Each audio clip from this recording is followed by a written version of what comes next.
If you would have told me a month ago that Asia Wilson could potentially have a challenger for MVP, I would have said that's crazy because she was looking like the unanimous MVP winner this season. I don't think it's going to be unanimous anymore. But if I had a percentage where, I was 99% sure last month, it's probably dropped down to about 70%. I'm just going to be honest because if you look at the way the Aces are playing, they're not looking good. I know Asia Wilson had that game winner against the Chicago Sky, but the Aces overall have been playing really bad basketball. And I know they're the fifth seed, but they don't look like a team that's going to win three in a row right now. Now, that could change in a couple weeks, but as of today, the Aces are not playing good basketball. You look at the Minnesota Lynx and what B. Collier is doing for the Lynx ever since they came back from the All-Star break. They are 5-0. They beat the Aces twice. It was back-to-back games. They are 3-1 against the Aces this season. And just looking at the performance between Collier and Asia Wilson in both games. So Collier had 27 points, 18 rebounds, 5 assists. Asia Wilson had 24 points, 7 rebounds, and 3 assists. The game before that, 23 points for Collier, 7 rebounds, and 4 assists, where Asia Wilson had 15 points, 9 rebounds, and 6 assists in both losses. So that right away could help sway the voters for Collier, especially if the Lynx continue to stay hot. Let's just say they win 9 of the next 10 games and the Aces go 5-5. And you look at the Aces going, okay, yes, you made the playoffs, but you're not a contender. Collier is still balling. And yes, you have Asia Wilson, but at the end of the day, you didn't look good in the second half of the season. Another thing to remember is the Aces have not played well against teams that are 500 and above. They are 6-8 against teams above 500. So if you're not playing well against your competition and you're not winning those games, you got to factor that in, right? Let's just say again, the Lynx, they play well down the stretch. Collier's averaging like 26 a night on 8 or 9 rebounds, shooting the ball well, and leading the Lynx, and they're getting quality wins down the stretch because they just had a stretch where they beat the Aces twice and Caitlin Clark. I'm not saying the Fever is a contender, but those are matchups that she's winning against players who are really good in this league. Now, I want to look at these numbers a little deeper with Collier. So the first 5 games out of the All-Star break, 46%, 81%, 60%, 73%, 66.7%.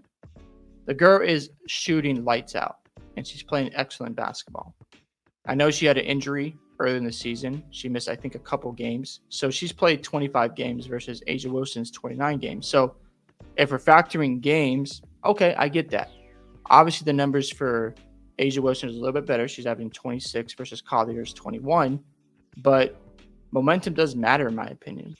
And if Collier continues to shoot the ball well, and the Minnesota Lynx are winning games, and you have 3 wins against the Aces, and 2 of them are in the second half of the season where you outplayed Asia Wilson, and the Aces are stumbling, they're not playing good basketball, they're having these close matchups against bad teams like the Sky, then the narrative may change for Asia Wilson, and the race will get tighter as the season progresses.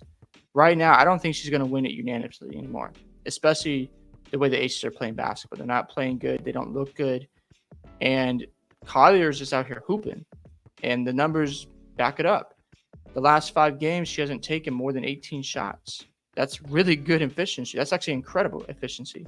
Let's just look at the Aces schedule first down the stretch. They go to Dallas tonight. That should be a win. They're not a good team. They got Atlanta at home on Friday. Could be a tricky game, but they should be able to pull that out. They go to Phoenix on Sunday. That's going to be a tough one. They got Chicago at home. They should win that one as well. But then this stretch is going to be brutal. They go to Connecticut. They go to New York.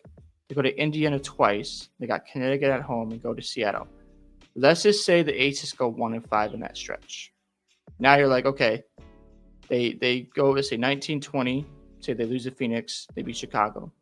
And then they're 22, and that would be 17. Imagine finishing 23-17 on the end of the season where you're not playing good basketball and you don't have any momentum. And yes, I'm sure Asia Wilson is going to put up numbers, but winning should matter as well.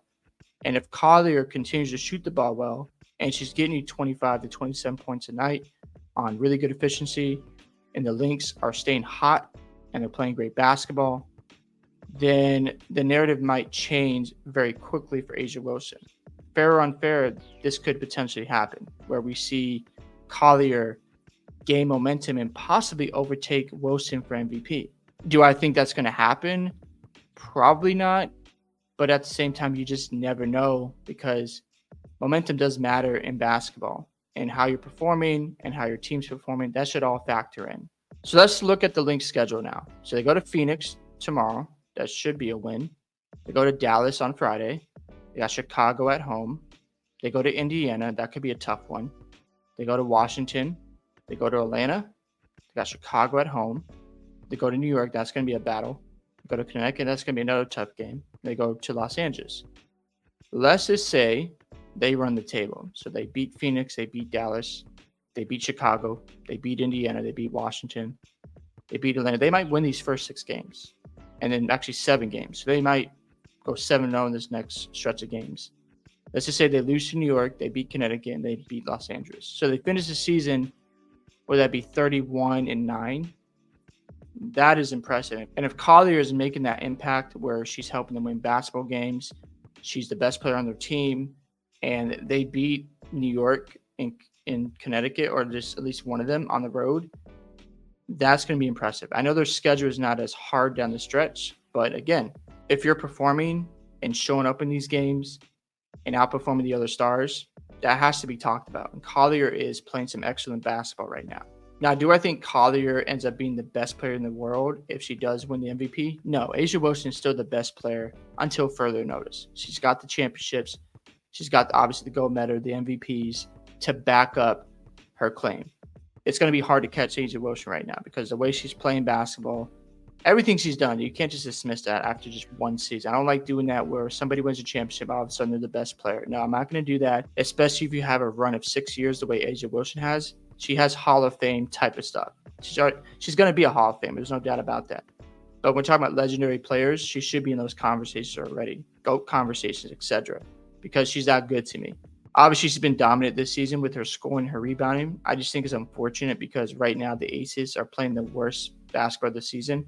Now, again, if the Aces, let's say they win 7 of 10, they get to that 4th seed, and she's a big reason why. That game winner was huge against the Sky. That was a big moment for Asia Wilson to keep her right ahead of Collier. But if they struggle down the stretch, it's going to be hard to, make the argument that she should be MVP.